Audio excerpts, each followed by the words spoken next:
little deeper at the modules page for your Sandbox class, it's already got a few components for you to experiment with. First one here is this welcome to your Canvas.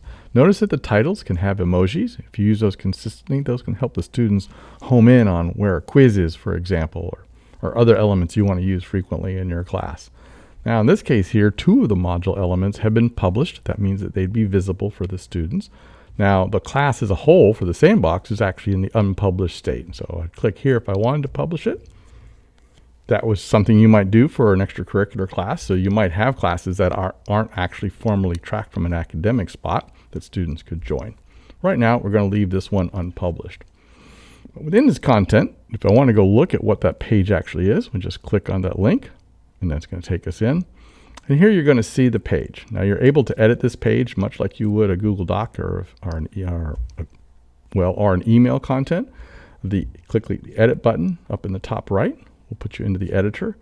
And if you want to edit it more to fill the screen for a little smoother, you just click that arrow, the double arrow in the bottom right corner, and that'll kick us in this mode here.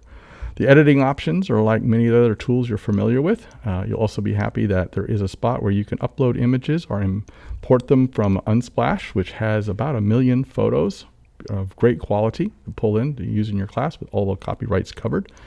There's also a direct link to your drive and a direct way to insert YouTube videos. Right now, we're just going to hit escape to pop back to that regular mode.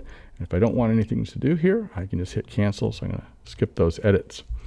Now, on a page, automatically there's a way to move from one module element to the next simply by hitting that next. If you saw there really quickly that it'll actually pull in the title. So for students who are navigating through those pages, they'll actually see that little clue. Another place where those emojis help.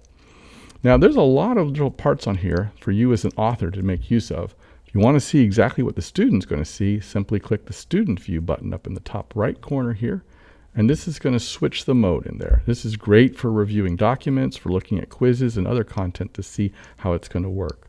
And for the students, there's a lot fewer options they have to deal with.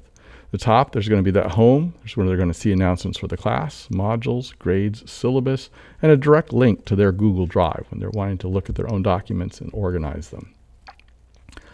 Now that we're going to leave that student view, we just click that bottom right corner. All that corner's there. And at that point, well, you can just hop back to our home. That's the modules, part 1. All right, go Eagles.